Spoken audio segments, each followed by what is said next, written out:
এক গ্লাস পানি পান করতে কয়টা বিধান লাগে? 5টা বিধান লাগে। সম্মানিত উপস্থিতি, আব্দুল্লাহ ইবনে যায়েদ রাদিয়াল্লাহু তাআলা আনহু বলেন, রাসূল সাল্লাল্লাহু আলাইহি ওয়াসাল্লাম বলেছেন, ইন্না মিম্মা তাখাওয়াফাল উম্মতি আস-সিনা ওয়াশ-শাহওয়াতুল খাফিয়া। আমার জীবনে আমার উম্মতের উপরে যেটা বড় ভয়, আমার জীবনে বড় ভয় জেনা বলে, আমার উম্মত জেনায় লিপ্ত হবে, এইটা আমার ভয়। 2 ওয়াশ-শাহওয়াতুল খাফিয়া, আমার উম্মত গোপন পাপে লিপ্ত হবে, এইটা আমার ভয়। আমার উম্মত গোপন পাপে লিপ্ত হবে, এইটা আমার ভয়। 20 বছর আগে মোবাইলে এত গোপন পাপ হতো, এটা কেউ জানতো না। 20 বছর পরে আরো কত গোপন পাপের পথ বের হবে তা মানুষ জানে না।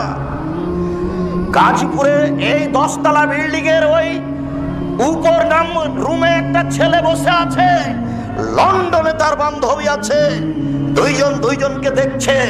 দুইজন দুইজনকে দেখতে গিয়ে গায়ের কাপড় খুলতে খুলতে গাজীপুর 20 তলার উপরে ওই রুমে সে নগ্ন হয়ে গেল। লন্ডনে মেয়েটি নগ্ন হয়ে গেল। আশ্চর্য ধরনের জেনা, অবাক জেনা, যেই জেনা ঘরে ঘরে হচ্ছে। 1450 বছর পূর্বে তিনি বলেছেন, আমার উম্মতের উপরে আমার 2টা ভয়, আমার উম্মত জেনায় লিপ্ত হবে, এটা আমার জীবনে বড় ভয়। আমি মুহাম্মদ সাল্লাল্লাহু আলাইহি সাল্লাম জাতির কাছে বলে গেলাম, আমার উম্মত গোপন পাপ করবে, এটা আমার ভয়। আশ্চর্য, ছেলে 20 তলার উপরে আছে গাজীপুরে, ঢাকায়, মেয়েটা আছে লন্ডনে, দুইজন দুই ঘরে কাপড় খুলে দিয়েছে। আশ্চর্য ধরনের জেনা, আশ্চর্য ধরনের গোপন পাপ। সবাই মোবাইলে গোপন প্রেম করছে। আশ্চর্য, গোসলখানাতে ঢোকে জেনা করে, নিজ নিজ জেনা করার জন্য মেশিন যন্ত্র তৈরি করে নিয়েছে মহিলা। স্বামী নেই, স্বামী কোথায় গেছে প্রয়োজন মনে করে না, নিজ নিজ জেনাই সব লিপ্ত। আল্লাহর নবী বলছেন, আমার জীবনে বড় ভয় আমার উম্মত জেনায় লিপ্ত হবে, আমার জীবনে বড় ভয় আমার উম্মত গোপন পাপে লিপ্ত হবে। এইসব হাদিস আমি কি দিয়ে বুঝাই জাতিকে? হাদিস তো 1450 বছর থেকে হাদিসে পড়ে আছে। হাদিস গ্রন্থে কেউ যে দেখে না, কেউ যে বলে না, কেউ যে বলা প্রয়োজন মনে করে না। যদি একটু বলতো তাহলে হয়তো বা জনগণ একটু ভয় পেতো, কেউ একটু বলার চেষ্টা করে না। আবু হুরায়রা রাদিয়াল্লাহু তাআলা আনহু বলেন, রাসূল সাল্লাল্লাহু আলাইহি ওয়াসাল্লাম বলেছেন, তুফতারু সময়ে নিসফাল লাইলে, যখন রাত অর্ধেক হয় তখন আকাশের সব দরজা খুলে দেওয়া হয়। যখন রাত অর্ধেক হয় তখন আকাশের সব দরজা খুলে দেওয়া হয়। আল্লাহর নবী বলছেন, মামিন সাইলিন ফাইস্তাজাবু লাহু, যে যা চাই আল্লাহ তাকে তাই দিয়ে দেন। মায়াদুনি, যে ব্যক্তি প্রার্থনা করে ফাইস্তাজাবু লাহু, তার দোয়া কবুল হয়ে যায়। মা মিন ফিকারবিন দুফাররাজু আনহু, কেউ যদি বিপদে পড়ে, বিপদ থেকে বাঁচতে চায়, আল্লাহ তাকে বাঁচিয়ে দেন। ইল্লাল বাগিন ফারজেহা, তবে তার যার জেনার সম্পর্ক আছে সে যতই আল্লাহকে বলুক তার কথা কবুল হয় না। আবার শুনুন সম্মানিত উপস্থিতি, আবু হুরায়রা রাদিয়াল্লাহু তাআলা আনহু বলেন, আল্লাহর নবী বলেছেন, ইন্নাল্লাহা ইয়াদনু মিন খালকিহি ইয়াগফিরু মান ইস্তাগফির, নিশ্চয় আল্লাহ মানুষের নিকটে থাকেন যে ক্ষমা চায় তাকে ক্ষমা করে দেন। নিশ্চয় আল্লাহ মানুষের নিকটে থাকেন যে ক্ষমা চায় তাকে ক্ষমা করে দেন। নিশ্চয় আল্লাহ মানুষের নিকটে থাকেন যে ক্ষমা চায় তাকে ক্ষমা করে দেন। ইল্লাল বাগিন বিফারজিহা, তবে যার জেনার সম্পর্ক আছে আল্লাহ তার কথা শোনেন না। যতদিন পর্যন্ত তোমার মোবাইলে প্রেমের গল্প চলবে ততদিন পর্যন্ত তোমার দোয়া সপ্তম আকাশের উপরে কবুল হবে না। তুমি দাখিল ম্যাট্রিক পরীক্ষা দিয়ে এসেছো, ইন্টার পরীক্ষা দিয়ে এসেছো, তুমি রাতে অন্ধকারে অঝোর নয়নে যদি কাঁদো তোমার দোয়া কবুল হবে না। তোমার মা বোরখা পরে থাকে, তাহাজ্জুদ পড়ে যদি অঝোর নয়নে কাঁদে তোমার মায়ের দোয়া কবুল হবে না। যেহেতু তোমার মা মোবাইলে প্রেমের গল্প করে, আমি তোমাকে কি দিয়ে বুঝাই? রাসূল সাল্লাল্লাহু আলাইহি ওয়াসাল্লাম এভাবে বলেছেন। সম্মানিত উপস্থিতি, উমামা বাহিলি রাদিয়াল্লাহু তাআলা আনহু বলেন, আল্লাহর নবী বললেন, ইন্নী কুনতু নাইমান, আমি একদা রাত্রে ঘুমিয়েছিলাম। ফাতায়ানি রাজুলানে, দুইজন মানুষ আমার পাশে আসলো। ফাখাযাবে জাবাইয়া, তারা আমার ডান বাহু আর বাম বাহু ধরলো। এক খেয়ালে আমার দিকে চেয়ে থাকেন, যে যেখানে আছেন দোকানপাট বন্ধ করে, চলাচল বন্ধ করে, ক্রয় বিক্রয় বন্ধ করে এক পায়ে দাঁড়িয়ে হলে দেখতে পান আর না পান কান লাগিয়ে থাকেন, ইচ্ছে করলে সময় বের করা যাবে না। বক্তব্য শেষ হয়ে গেলে ইচ্ছা করলে আপনাকে আমি সময় দিতে পারবো না। সম্মানিত দিনী ভাই, আপনি একটু দয়া করে অপেক্ষা করুন, আপনার কিছু না কিছু উপকার করবো ইনশাআল্লাহ। বলছিলাম সম্মানিত দিনী ভাই, রাসূল সাল্লাল্লাহু আলাইহি ওয়াসাল্লাম বললেন, আমি ঘুমিয়েছিলাম, হঠাৎ দুইজন আসলো, একজন আমার ডান হাত ধরলো, একজন আমার বাম হাত ধরলো, ধরে আমাকে নিয়ে চলে যাচ্ছে। ফাইজানা বেকমিন, হঠাৎ দেখি অনেক মানুষ আসাধ্য শাইনিনতে ফাখান, ফুলে ফেপে 20 হাত, 30 হাত, 40 হাত, 100 হাত উঁচু উঁচু হয়ে আছে। অন্তানাহ রিহান, দুর্গন্ধে টিকা যায় না। কান্না রিহাউমুল মারাইজ, মনে হচ্ছে যেন তারা গণশৌচাগার, মনে হচ্ছে যেন তারা গণ টয়লেট, মনে হচ্ছে যেন তারা গ্রামের টয়লেট। গন্ধে টিকা যায় না, বিশাল বিশাল হয়ে উঁচু উঁচু হয়ে আছে। 30 হাত, 40 হাত, 50 হাত, 100 হাত উঁচু উঁচু হয়ে লাশ পড়ে আছে, গন্ধের টিকা যায় না। ছি ছি ছি ছি ছি। আমি বললাম, জিবরাইল মান হাউলায়ে, এরা কারা? একই কথা। জিবরাইল, এরা কারা? একই কথা। জিবরাইল, এরা কারা? একই কথা। জিবরাইল বললেন, আহমদ জোনাতা জাওয়ানি, এরা হলো ব্যভিচার ব্যভিচারনি। বলো যুবক, এরা কারা? এরা হলো ব্যভিচার ব্যভিচারনি। যারা জেনায় লিপ্ত হয় তারা এভাবে ফুলে ফেঁপে পড়ে থাকবে, গন্ধে মানুষ টিকতে পারবে না। যুবক শোনো, লম্বা হাদিস, 1 ঘন্টা লেগে যাবে অনুবাদ করতে। আজকে মোহাম্মদুল আলামিন মসজিদে সুদের বক্তব্য ছিল, ওখানে লম্বা হাদিসটা অনুবাদ হয়েছে।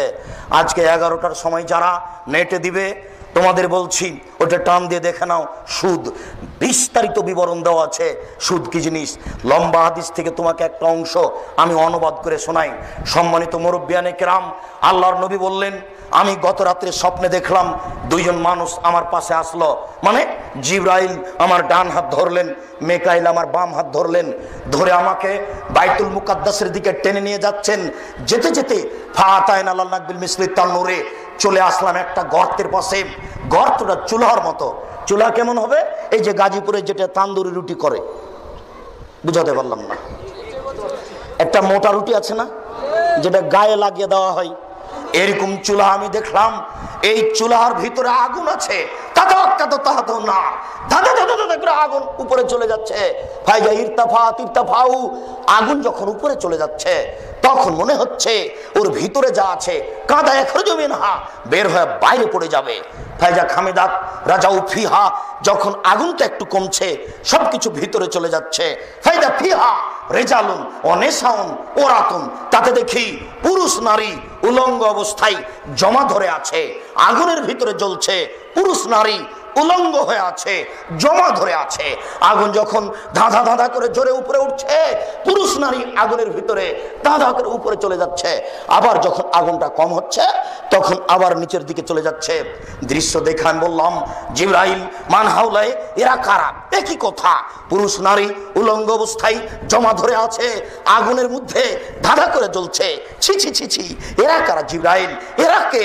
তখন জিবরাইল বললেন, আহমদ জোনাত, তারা হচ্ছে ব্যভিচার ব্যভিচারনি। যুবক, আমি তোমাকে কি দিয়ে বুঝাই যে না কত বড় মহাপাপ, তার বাস্তবতা কত কঠিন, তার পরকাল কত কঠিন, তার কিয়ামতের মাঠ কত কঠিন। আল্লাহ নবী বলছেন, যে সব মহিলারা জেনায় লিপ্ত হয় তাদের লজ্জা স্থানের গন্ধে জাহান্নামীরা জাহান্নামে টিকতে পারবে না। যে সব মহিলারা জেনায় লিপ্ত হয় তাদের লজ্জা স্থানের গন্ধে জাহান্নামীরা জাহান্নামে টিকতে পারবে না। আমি কি দিয়ে বুঝাই জেনা কত খারাপ জিনিস? যারা জেনায় লিপ্ত হবে তাদের শরীর হাত কত গন্ধ করবে, আর একজন জাহান্নামে টিকতে পারবে না।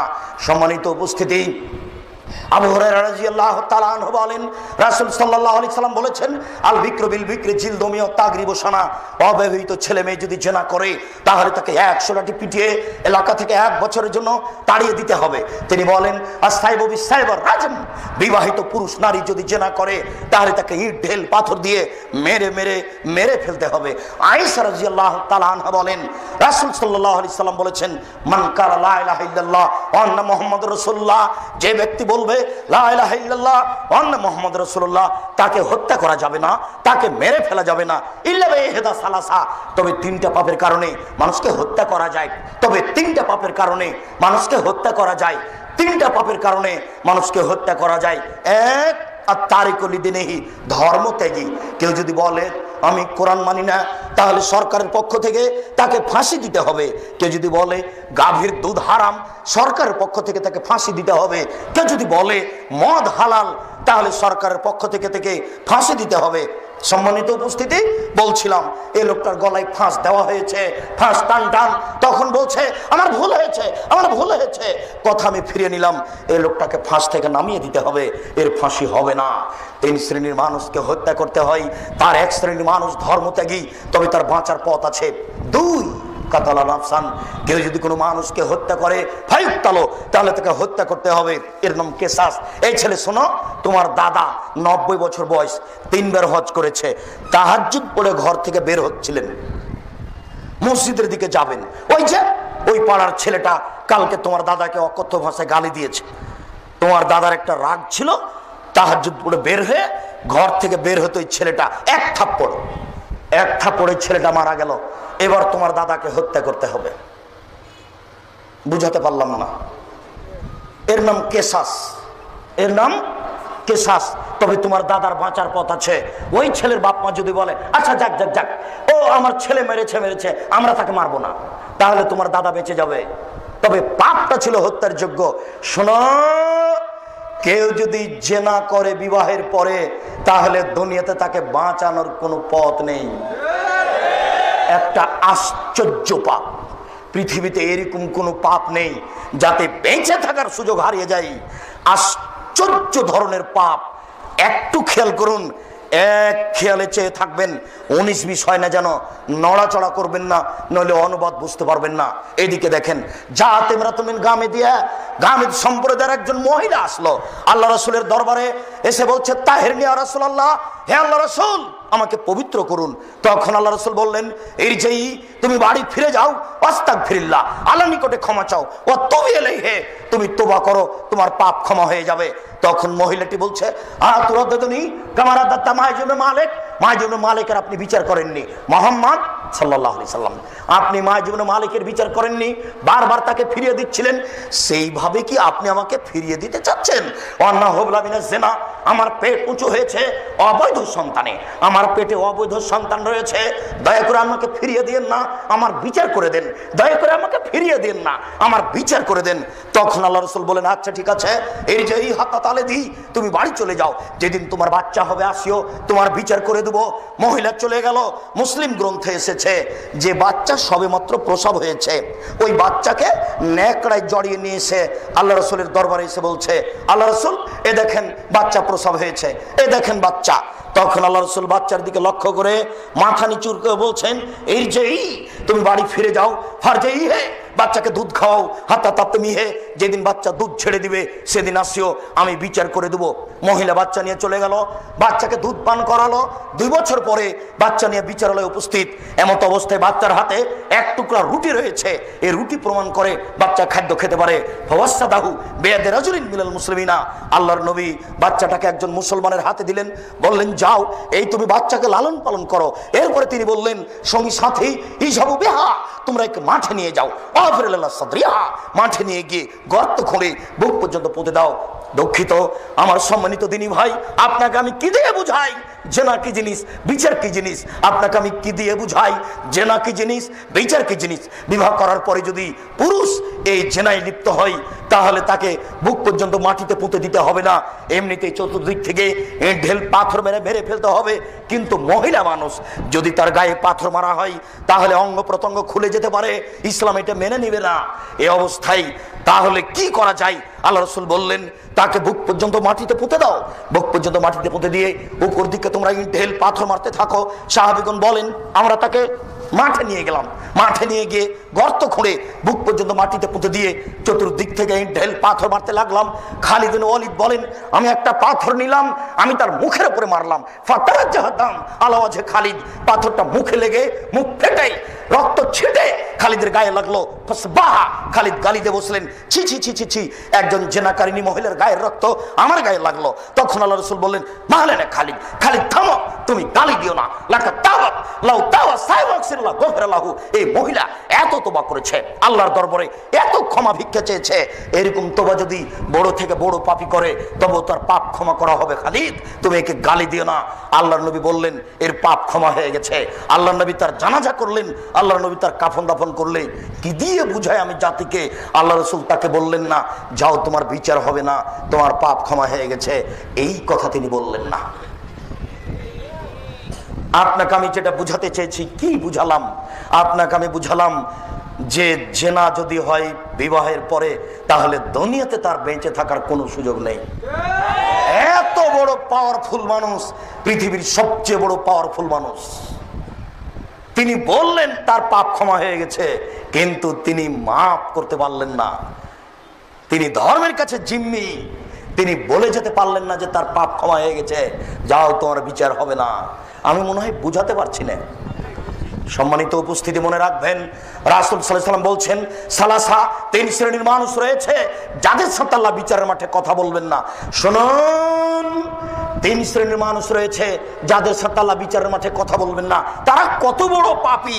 তার এক শ্রেণীর মানুষ হচ্ছে আল মুসবিল, যারা পায়জামা প্যান্ট লুঙ্গি টাকনু নিচে রাখে, তাদের সাথে আল্লাহ বিচারের মাঠে কথা বলবেন না। শুনুন, যারা পায়জামা প্যান্ট লুঙ্গি টাকনুর নিচে রাখে, তাদের সাথে আল্লাহ বিচারের মাঠে কথা বলবেন না, তাদের পবিত্র করবেন না, তাদের জান্নাতে দিবেন না। দুই, মালিকুন কাযযাব, মিথ্যুক দায়িত্বশীল, মিথ্যুক হেড মৌলানা, মিথ্যুক হেডমাস্টার, মিথ্যুক প্রিন্সিপাল, মিথ্যুক ভাইস চ্যান্সেলর, মিথ্যুক মেম্বার, মিথ্যুক দারোগা, মিথ্যুক ওসি, মিথ্যুক চেয়ারম্যান, মিথ্যুক মেম্বার, মিথ্যুক মন্ত্রী, মিথ্যুক জেল সুপার, মিথ্যুক গ্রাম্য সর্দার, মিথ্যুক মসজিদের মুসল্লি, মিথ্যুক দায়িত্বশীল, যে যেখানে আছে সে যত বড়ই পরহেজগার হোক না কেন, আল্লাহ তার সাথে কথা বলবেন না। যদি মিথ্যে কথায় দায়িত্ব পালন করে মুসলিম, কথার ভিতরে সরিষা ঢোকানো যাবে না, যা বলছি কিয়ামত পর্যন্ত তাই থাকবে। শুনুন, তিন শ্রেণীর মানুষের সাথে আল্লাহ কথা বলবেন না। তার এক শ্রেণীর মানুষ হচ্ছে যারা পায়জামা প্যান্ট লুঙ্গি টাকনুর নিচে রাখে। দুই, যারা মিথ্যা কথায় দায়িত্ব পালন করে। তিন, শায়খুন জানিন, বেশি বয়সে জেনা করে যারা, তাদের সাথে আল্লাহ কথা বলবেন না। বেশি বয়সে জেনা করে যেসব পুরুষ নারী, তাদের সাথে আল্লাহ কথা বলবেন না। এই কথাটি বুঝার জন্য আর একটা হাদিস পেশ করছি, আমার দিকে খেয়াল করেন। ইন্না লিল্লাহি মিয়া রাহমা, আল্লাহর নিকটে ছিল 100টি দয়া, আল্লাহর নিকটে ছিল 100টি দয়া, আল্লাহর নিকটে ছিল 100টি দয়া। আনজালা মিনহা রাহমাতান ওয়াহিদা বাইনাল জিন্নি ওয়াল ইনসি ওয়াল হাম্মি ওয়াদ দাওয়াবি, তার একটি দয়া আল্লাহ ভাগ করে দিয়েছেন জিনের মাঝে, মানুষের মাঝে, পশু প্রাণীর মাঝে। একটি দয়ার ভাগ পেয়ে মানুষ তার মেয়েকে আম্মু বলে ডাকে, চুমা খায়। একটি দয়ার ভাগ পেয়ে কুকুর তার বাচ্চাকে আদর করে ডাকে। একটি দয়ার ভাগ পেয়ে গাভী তার বাচ্চাকে জিহ্বা দিয়ে চাটে। একটি দয়ার ভাগ পেয়ে সাপ তার বাচ্চাকে আদর করে ডাকে। একটি দয়ার ভাগ পেয়ে সিংহ তার বাচ্চাকে আদর করে দুধ খাওয়ায়। আর 99টি দয়া আল্লাহ নিজের কাছে রেখেছেন। ইয়ারহামু বিআলা ইবাদিহি, এই দয়াগুলি দিয়ে আল্লাহ বিচারের মাঠে মানুষকে ক্ষমা করবেন। কি দিয়ে বোঝায় আপনাকে আমি বিচারের মাঠে আল্লাহ কত দয়াশীল হবেন? এরপরেও তিন শ্রেণীর মানুষের সাথে আল্লাহ কথা বলবেন না, তারা কত বড় পাপী। আমি মনে হয় পূর্ণ বুঝাতে পারলাম না। আল্লাহর কাছে কতটি দয়া ছিল? 100। তার একটা দয়া আল্লাহ প্রাণীকে দিয়েছেন। প্রাণী বুঝা যায় না মনে হয়, প্রাণীর মধ্যে দিয়ে দিয়েছেন।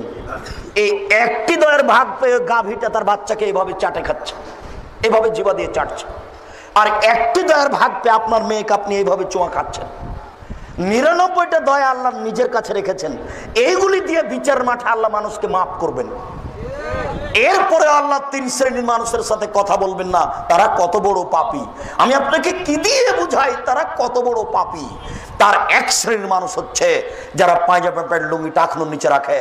এই ছেলে, আমি তোমাকে শতবার বলেছি, জন্ম দিতে পারলেই মা হওয়া যায় না, জন্ম দিতে পারলেই বাপ হওয়া যায় না, প্রসাব করাতে পারলেই মা হওয়া যায় না, বাচ্চাকে দুধ পান করাতে পারলেই মা হওয়া যায় না।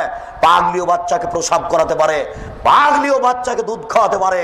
শোনো, এই যে তোমার ছোট ভাইটা প্যান্টটা পরে আছে টাকনুর নিচে, তোমার মা বলে না আব্বু ছি ছি ছি আব্বু আব্বু করেছো কি? আসো আসো আসো আসো, প্যান্টটা খুলো আব্বু, প্যান্টটা খুলো, আমি কেটে দিই, করেছো কি তুমি? আরে প্যান্টটা টাকনুর নিচে আব্বু। তিন শ্রেণীর মানুষের সাথে আব্বু বিচারের মাঠে আল্লাহ কথা বলবেন না। তার এক শ্রেণীর মানুষ হচ্ছে যারা পায়জামা প্যান্ট লুঙ্গি টাকনুর নিচে রাখে। আব্বু খুলো খুলো খুলো, কেটে দিই। এই কথা তোমার মা বলতে পারে, পাগলি বলতে পারে না। যদি তোমার মা না বলে তাহলে তোমার মা পাগলির চেয়ে খারাপ কিনা বলো? তোমার মাকে যদি আমি অশিক্ষিতা প্রমাণ করতে না পারি, জাতির সামনে বক্তব্য দেব না। তোমার মা এই কলেজের প্রধান শিক্ষিকা, প্রিন্সিপাল। তোমার মা হাই স্কুলের হেডমাস্টার হতে পারে, 14 বার মাস্টার ডিগ্রি পাস করলেও তোমার মা জানে না বাচ্চাকে কিভাবে লালন পালন করতে হয়। এমনিতেই পশু প্রাণীর মতো বাচ্চাকে খাওয়িয়ে নিয়ে বাচ্চাকে কোলে তুলে রিক্সায় নিয়ে চলে গেছে স্কুল। দেখো না, রাত দিন তোমার মা যাচ্ছে, ও জানে বাচ্চাকে কিভাবে লালন পালন করতে হয়, বাচ্চাকে কিভাবে দুধ খাওয়াতে হয়, সেটাই জানে না। বলছিলাম সম্মানিত উপস্থিতি, যুবক, বৈঠকের যুবতী, আমি আপনাদের বলছি নিরাশা হবেন না। আব্দুর রাজাক সাহেব যেভাবে বললেন বাঁচার পথ কি সেইটা বলেন। আজকে যা বললেন তাতে তো বাঁচার পথ দেখি না, বাঁচার পথ কি সেটা বলেন একটু।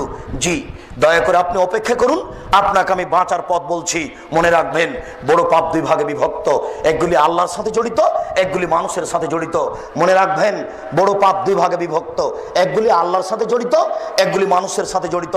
এই ছেলে, তোমার বাপ কোটি কোটি টাকা সুদ খেয়েছে। ঢাকা শহরে কয়েকটা বাড়ি, কোটি কোটি টাকা ব্যাংকে জমা আছে সুদের। আল্লাহর নবী বলেছেন, কেউ যদি জেনে শুনে 1 টাকা সুদ খায়, 36 বার জেনা করে যত পাপ হবে, 1 টাকা সুদ খেলে তার চেয়ে বেশি পাপ হবে। আল্লাহ নবী বলেছেন, সুদের পাপের 70টি ভাগ রয়েছে। ছোট ভাগ হলো মার সাথে জেনা করলে যেমন পাপ হয়। শোনো, আজকে যদি তোমার বাপ রাতে হাত তুলে আল্লাহকে বলে, আল্লাহ আমার ভুল হয়েছে, তুমি আমাকে মাফ করো, আমি সুদের লেনদেন বন্ধ করলাম, আর কোনোদিন সুদ খাবো না, এই কথাটা বলেই যদি তোমার বাপ মারা যায়, ইনশাল্লাহ জান্নাত হবে, হবে ইনশাল্লাহ। কেন? এই পাপ কার সাথে জড়িত? আল্লাহর সাথে জড়িত। এইবার তোমাকে বলি, ওই যে গাজীপুর ওই মোড়ে একটা রিক্সায় উঠেছ, এখানে নেমে বলছো কত টাকা ভাড়া? বললো 100 টাকা। 2 থাপ্পড় বেটা, দলীয় দাপট দেখো, 2 থাপ্পড় বেটা, 20 টাকা ভাড়া, 100 টাকা চাও। দিয়ে 20টা টাকা দিয়ে 2টা থাপ্পড় দিয়ে বিদায় করে দিল। এখন ক্ষমা নাও দেখি, কিয়ামত পর্যন্ত কাঁদো, কিয়ামত পর্যন্ত, মরা পর্যন্ত যদি কেঁদে এই পাপ ক্ষমা হয়ে যায়, ইসলাম ধর্ম মিথ্যা। নাউজুবিল্লাহ, ইসলাম ধর্ম মিথ্যা নয়। শোনো, এই পাপ যদি ক্ষমা হয়ে যায়, আল্লাহ হবেন অত্যাচারী। এই পাপ যদি ক্ষমা হয়ে যায়, আল্লাহ হবেন অত্যাচারী। আল্লাহ বলেছেন, আমার উপরে আমি আল্লাহ অত্যাচার হারাম করেছি, আমি অত্যাচার করব না। আব্দুর রাজাক সাহেব, তাহলে ক্ষমা হবে কিভাবে? রিক্সাওয়ালাকে খুঁজে বের করতে হবে, হাত ধরে বলতে হবে, ও রিক্সাওয়ালা, আমি বুঝতে পারিনি গো, তোমাকে 1 থাপ্পড় মারা আমার ভুল হয়েছে, তুমি আমাকে মাফ করো। এই কথা বলা ছাড়া ইহকালে পরকালে কোথাও আর ক্ষমা নেই। আশ্চর্য পাপ, মানুষের সাথে জড়িত পাপ। তুমি তো আর বুঝতে পারছো না, চেয়ারম্যান, মেম্বার, এমপি, মন্ত্রী কত বিপদে আছে। তারা যদি বিপদ বুঝতে পারতেন, তাহলে জনগণের সামনে হাত জোড় করে বলতেন, জনগণ আমার ভুল হয়েছে, জনগণ আমার ভুল হয়েছে। আমার গাজীপুর বাজারে আমার বাপের 1 শতক জমি আছে, ওখানে আমি একটা দোকান করে বাকি জীবন খাবো, আমি দায়িত্ব পালন করবো না, আমি চলে গেলাম। উনি বুঝতে পারছেন এটা কত কঠিন। কি করে? একটু। কি করে? একটু। কিভাবে? একটু। 1 বস্তা গম ছিল জনগণের, আর 1 বস্তা গম ছিল তার বাপের। তো ওখান থেকে কিছু গম এদিকে চলে এসেছে। না না না, কিছু নয়, 100 না, 100 নয়, একটা গম 10-এর এদিকে চলে এসেছে। চেয়ারম্যান সাহেব দেখলেন যে 10-এর গমের মধ্যে থেকে একটা গম আমার ভিতরে চলে আসলো। চেয়ারম্যান সাহেব গমটা ওইদিকে করলেন না। এবার তিনি হজ করতে চলে গেলেন। হজ করতে গিয়ে কাবা ঘরের গিলাপ ধরে কাঁদছেন, আল্লাহ আমার ভুল হয়েছে, মাফ করো, আল্লাহ কিছু গম আত্মসাৎ হয়েছে, তুমি মাফ করো। এইভাবে কাঁদতে যদি থাকেন, এক পর্যায়ে আল্লাহ বলবেন, ও চেয়ারম্যান সাহেব, আরে জেনা ছিল আমার ব্যাপার, যত বড় পাপ হোক না কেন। ও চেয়ারম্যান সাহেব, সুদ ছিল আমার ব্যাপার, যত বড় পাপ হোক না কেন। গম যে আমার নয় গো, গম যে জনগণের, আমার কাছে ক্ষমা হবে না, জনগণের কাছে ফিরে যাও। বুখারী, মুসলিম, আল্লাহ রাসূল বলেছেন, যে দায়িত্বশীল যত বড় গাদ্দার, ধোঁকাবাজ, প্রতারক, তার পিছনে পতাকা হবে তত বড়। হেডমাস্টারকে গিয়ে ছেলেটা বলছে, স্যার আমার ভর্তির জন্য 3000 টাকা রাখেন। তো 3000 টাকার 2000 টাকা রেখে 1000 টাকা পকেটে করে নিয়ে মাছ কিনে বাড়ি চলে গেল। ও হেডমাস্টার সাহেব, বুঝতে পেরেছেন এটা কত বড় জটিল? বাকি জীবন আর ক্ষমা হবে না। আমি বুঝাতে পারছি না মনে হয়, বাকি জীবন আর ক্ষমা হবে না। এটার পথ কি এটা একটু বলবো, কিন্তু পাপ এত জটিল আপনাকে আমি কি দিয়ে বুঝাই। এইটা আপনার বাপের জমি 62, 72 জমি জরিপ আছে, নিখুঁত জমি। ওখানে আপনি আলু চাষ করেছেন, আলু চাষ করে এই গাজীপুর বাজারে বড় আলুগুলি মুখের উপরে রেখে মাত্র 5 টাকা ঠগে বিক্রি করলেন। এখন ক্ষমা নেন দেখি। কিয়ামত পর্যন্ত কাঁদলে ক্ষমা হবে না। যত মানুষকে ঠগে আলু বিক্রি করেছেন সবার কাছে টাকা ফেরত দিতে হবে।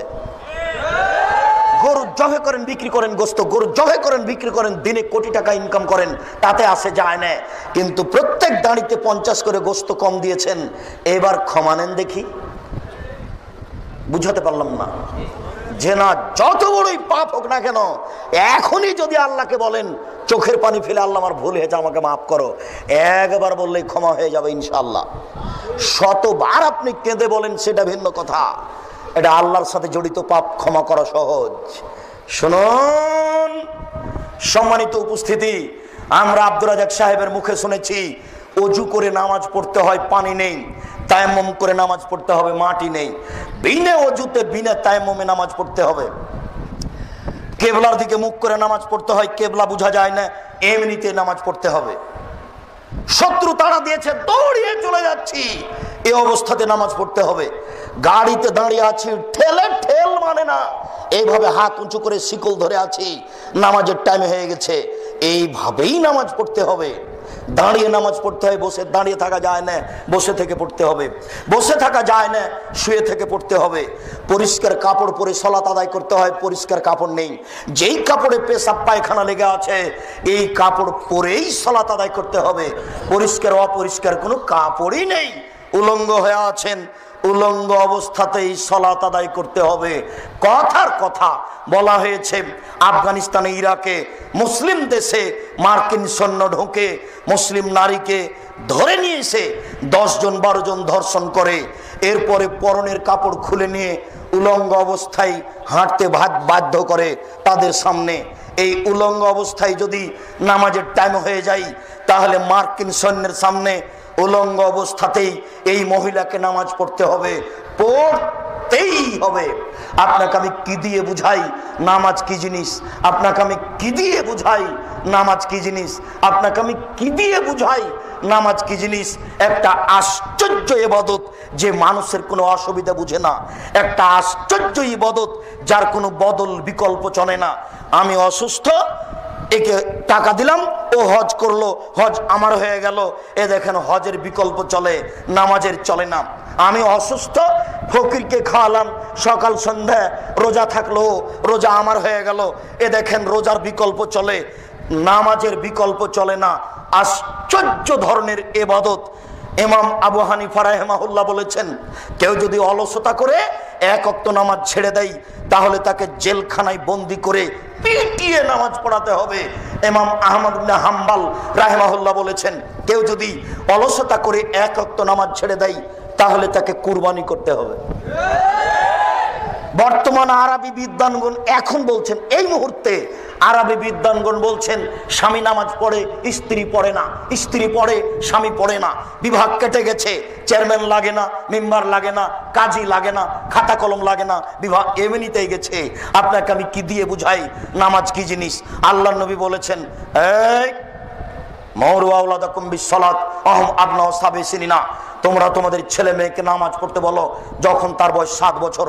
ওয়াজরিবুহুম আলাইহা আহম আবনা আসরি সিনিনা, তোমরা পিটিয়ে ছেলে মেয়েকে নামাজ পড়াও যখন তার বয়স 10 বছর। আল্লাহর নবী কখনো বলেননি, আল্লাহর নবী কখনো বলেননি, এই ছেলে তোমার বয়স 7 বছর, নামাজ পড়ো, নামাজ পড়ো। এইভাবে আল্লাহ রাসূল কখনো বলেননি। আল্লাহ রাসূল বলেননি, এই ছেলে তোমার বয়স 10 বছর, নামাজ পড়ো নাহলে পিটাবো। বলো নামাজ পড়ো নাহলে পিটাবো।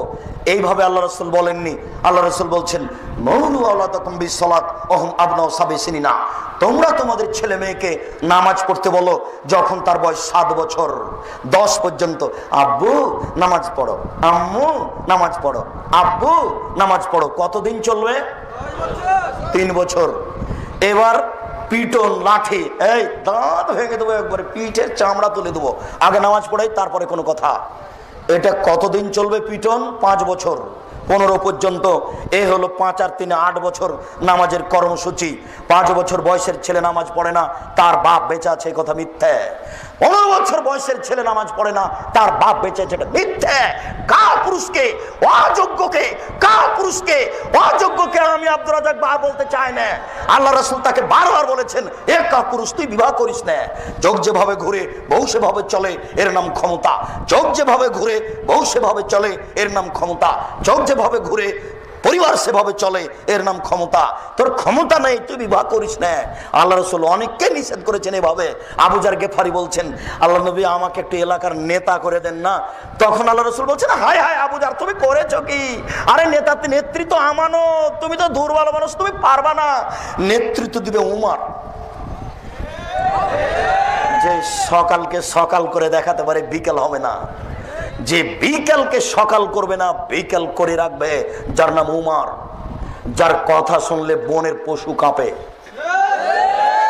যার নামটা মনে নিলে মানুষের অন্তর কাঁপে বলে ইতিহাস বলে। এই লোক নেতৃত্ব দিবে। আবু জার তুমি কেন? আল্লাহ রাসূল বলছেন, এ কাপুরুষ তুই কেন বিবাহ করবি? তুই যে বউ কন্ট্রোল করতে পারবি না, ছেলে মেয়ে কন্ট্রোল করতে পারবি না, তুই রোজা থাক। রোজা থেকে থেকে থেকে যৌবনকে ধ্বংস কর। যার ক্ষমতা আছে সে যেন বিবাহ করে। বলো যুবক, এইসব পতিতালয়ের মেয়েগুলি রাস্তাঘাটে হাঁটছে, এর জন্য এ দায়ী না তার বাপ দায়ী? বলো যুবক, আজকে গ্রামে গার্মেন্টসে হাজারো হাজার নারী, এর নাম জেনার আস্তানা, হাজারো হাজার লক্ষ কোটি নারী নির্দ্বিধায় জেনা করছে। বলো এর জন্য কে দায়ী? ওর বাপ দায়ী, ওর বাপ দায়ী। কাপুরুষের বিবাহ করা ঠিক হয়নি। কাপুরুষের উচিত ছিল ভিক্ষা করে ছেলে মেয়েকে খাওয়ানো। কাপুরুষের কি উচিত ছিল? ভিক্ষা করে ছেলে মেয়েকে খাওয়ানো। কেন মেয়েকে এখানে পাঠালো? কেন মেয়ে এভাবে বেশ্যালয়ের মেয়ে সেজে রাস্তাঘাটে ঘুরবে? কেন ঘুরবে? দুঃখিত, আমি আপনাকে কি দিয়ে বুঝাই? সম্মানিত উপস্থিতি, বলছিলাম নামাজ যত বড়ই কঠিন ইবাদত হোক না কেন, এই লোকটার বয়স 70 বছর, একদিনও নামাজ পড়েনি। আজকে বলছে আল্লাহ আমার ভুল হয়েছে, আমি আজ থেকে নামাজ ধরবো, আল্লাহ তুমি আমাকে মাফ করো। এই কথাটা বলেই মারা গেছে, ইনশাআল্লাহ জান্নাত পাবে। বলেন কেন দেখি? নামাজ কার সাথে জড়িত? আল্লাহর সাথে জড়িত। এই ছেলে, তোমার বাপ তোমার বড় ভাইকে জমি দিয়েছে, তোমাকে দেয়নি। এবার বলো তোমার বাপের কি হবে? আর জান্নাত হবে না।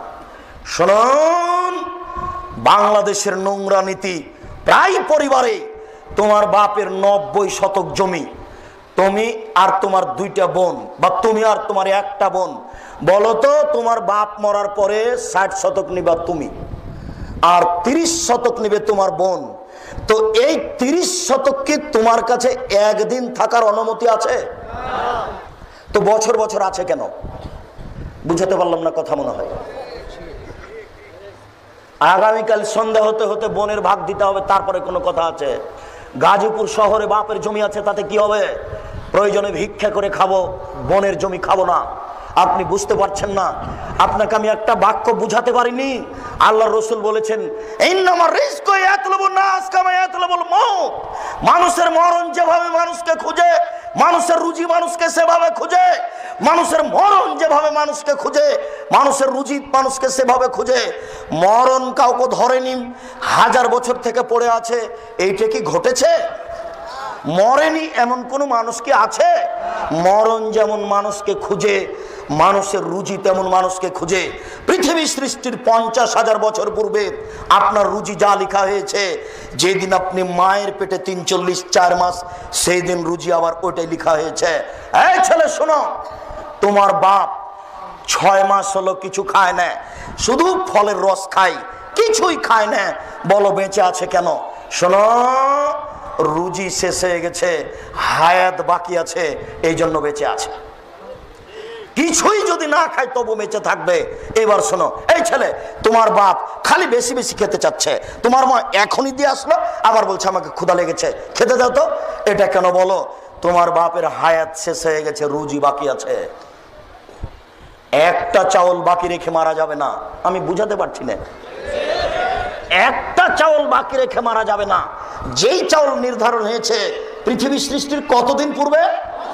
50,000 বছর পূর্বে। ওটা আবার রেনু করা হয়েছে কখন?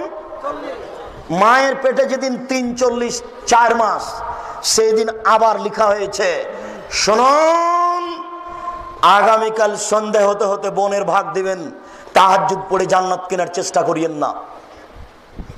আগামীকাল সন্ধ্যা হতে হতে শ্বশুরকে মোটরসাইকেল ফেরত দিও, কাপুরুষের পরিচয় দিও না, লজ্জা করিও। লজ্জা থাকা উচিত, লজ্জা করিও। বক্তব্যের সাথে মুনাফিকি করো না। আব্দুর রাজাক সাহেব, বুঝতে পেরেছি মানুষের সাথে জড়িত পাপ সবচেয়ে জটিল, কঠিন।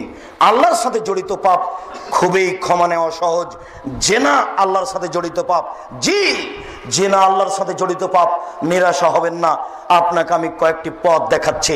এই ছেলে শোনা, আজকে যদি তুমি মোবাইলে গল্প বন্ধ করতে পারো, যত নাম্বার আছে কেটে দিতে পারো, আর যদি বলতে পারো জিন্দেগিতে আমি আর কোনোদিন কোনো মেয়ের সাথে কথা বলবো না, তোমার মায়ের নাম্বার ছাড়া আর কোনো নাম্বার থাকবে না, এখন তুমি যদি পৃথিবীর যে কোনো বিপদে পড়ো, আল্লাহ তোমাকে বাঁচিয়ে দিবে ইনশাআল্লাহ।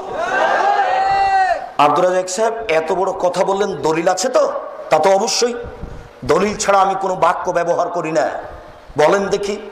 এদিকে শোনো, তুমিও জানো, 3 জন মানুষ রাস্তায় হাঁটছিল, বুখারী মুসলিম। হাঁটতে হাঁটতে বৃষ্টি আসলো, গর্তে ঢুকে গেল, পাথর একটা উপর থেকে এসে গর্তের মুখে পড়ে গেল, বের হতে পারে না, ঠেলতেও পারে না, ধাক্কা দিতে পারে না। 3 জনের একজন বলল, আল্লাহ, আমার বাপ মাকে ভালোবাসতাম, পাথরটা সরিয়ে দেন। আচ্ছা ঠিক আছে, কিছু অংশ দিলাম। দ্বিতীয় জন বলল, আল্লাহ, আমি একটা লোককে কাজের জন্য নিয়েছিলাম, অর্ধেক দিন কাজ করে চলে গেল, আমি টাকা দিতে চাইলাম, নিল না, অনেকদিন পরে এসে বলছে টাকা দেন। আমি বললাম গরু ছাগল নিয়ে যাও, বললো মজাক করবেন না, একদিনের টাকা দেন। আমি বললাম তোমাকে মজাক করিনি, তুমি সব গরু ছাগল নিয়ে যাও, নিয়ে চলে গেল। তোমাকে সন্তুষ্ট করার জন্য যদি করে থাকি, তাহলে আজকে পাথর সরিয়ে দাও। আল্লাহ বললেন আচ্ছা ঠিক আছে, সরিয়ে দিলাম। 3 জনের তৃতীয় জন বলল, আল্লাহুম্মা ইন্না বিনতা মিন লি উহিবুহা কাইহুবু কা আসাদতে হুবুর জালান নিসা। আমার চাচার একটি মেয়ে ছিল, আমার চাচাতো বোন, আমি তাকে এত বেশি ভালোবাসতাম, পৃথিবীর মানুষ নারীকে যা ভালোবাসে তার চেয়ে লক্ষ কোটি গুণ বেশি আমি ভালোবাসতাম। আমি তার সাথে জেনা করতে চাইলাম, সে নাকচ করে দিল। সে বলল যদি 100টি স্বর্ণের টাকা দিতে পারো আমি রাজি। আমার বোন বুঝেছিল আমি গরিব মানুষ, 100টি স্বর্ণের টাকা সংগ্রহ করতে পারবো না। আমি হাড় ভাঙা পরিশ্রম করে 100টি স্বর্ণের টাকা সংগ্রহ করলাম। আমি বললাম এই নাও টাকা। টাকা হাতে নিল, জালাস্তু বাইনা রিজলাইহা, আমি তার 2 পায়ের মাঝে বসলাম, এখন জেনা করব। ও আমাকে বলল, আব্দুল্লাহ, এ আল্লাহর বান্দা, ইত্তাকিল্লাহ, আল্লাহকে ভয় কর, ওয়ালা তাবতাহিল খাতামা, আমাকে ওয়াসতি করিস না বান্দা। এ আল্লাহর বান্দা, আল্লাহকে ভয় কর, আমাকে ওয়াসতি করিস না। আমি একজন অসতী নারী হতে চাই না, তুই আমাকে ওয়াসতি করিস না। ফাকুমতানহা, আমি ওখান থেকে উঠে গেলাম। যদি তোমার ভয় করে থাকি তুমি পাথর সরিয়ে দাও। আল্লাহ পাথর সরিয়ে দিলেন। বুখারী মুসলিম। বলো তুমি বিপদ থেকে বেঁচে যাবে ইনশাআল্লাহ। দেখো তুমি মানুষই পারে, পশু প্রাণী পারে না। এই ত্যাগ তিতিক্ষায় কে যেতে পারে? মানুষই পারে। এই ত্যাগ তিতিক্ষায় কে যেতে পারে? মানুষই পারে। দেখবে তুমি ঈমান, একটু দেখো, 1 মিনিট দেখবে তুমি ঈমান, একটু দেখো, 1 মিনিট দেখো। তোমার মাকেও বলছি, তোমার বোনকেও বলছি, দেখো ঈমান কাকে বলে। দেখো জেনা থেকে নিজেকে বাঁচানোর পথ দেখো। ইব্রাহিম আলাইহিস সালাম বললেন, সারা স্বৈরাচারী শাসক তোমাকে ডেকে পাঠিয়েছে, আমি রক্ষা করতে পারলাম না, তুমি স্বৈরাচারী শাসকের কাছে যাও। সারা নির্জনে স্বৈরাচারী শাসকের ঘরে ঢুকলেন। শাসক বসেছিল, ঢুকতে দাঁড়িয়েছে, গায়ে হাত লাগাবে তাই হাতটা বাড়িয়েছে। সারা বললেন, থামো, আগে ওযু হবে, 2 রাকাত সালাত হবে, তারপরে কোনো কথা। সারা ওযু করলেন, 2 রাকাত সালাত আদায় করলেন। 2 রাকাত সালাত আদায় করে বলছেন, আল্লাহুম্মা, হে আল্লাহ, ইন কুনতা আমানতু বিকা ওয়া বিরাসুলিকা, আমি সারা যদি তোমাকে বিশ্বাস করে থাকি, আমি সারা যদি তোমার নবী ইব্রাহিমকে নবী বলে বিশ্বাস করে থাকি, আমি বলি না ইব্রাহিম আমার স্বামী, আমি বলছি ইব্রাহিম নবী। ওয়াহাসান তো ফারজিল্লাহ জাওজি, আমার লজ্জা স্থানকে জিন্দেগিতে আমার স্বামী ছাড়া কাউকে ব্যবহার করতে দিনি। এই 3টা কথা যদি ঠিক হয়ে থাকে, 1, আমি তোমাকে বিশ্বাস করি, 2, আমি তোমার নবী ইব্রাহিমকে বিশ্বাস করি, 3, জিন্দেগিতে আমি কোনোদিন জেনায় লিপ্ত হইনি, আমার লজ্জা স্থান কাউকে আমি ব্যবহার করতে দিনি। এই কথা 3টা যদি ঠিক হয়ে থাকে, ফালা তুসাল্লিত আলাল কাফিরা, এই স্বৈরাচারী শাসককে আমার উপরে জয় করবে না, ও যেন আমার গায়ে হাত লাগাতে না পারে। কথা শেষই হয়নি, পাগুত্তা অজ্ঞান হয়ে উল্টে পড়ে গেছে। কথা শেষই হয়নি। আমি তোমাকে কি দিয়ে বুঝাই ঈমান কি জিনিস? বুখারী মুসলিম, আমি তোমাকে কি দিয়ে বুঝাই ঈমান কি জিনিস? তোমার বোনকে একটু বলতে দেখো, বলো দেখি, বলুক দেখি। তোমার বোন আঁটো সাঁটো কামিজ পরে আছে, জাতিকে তার উঁচু নিচু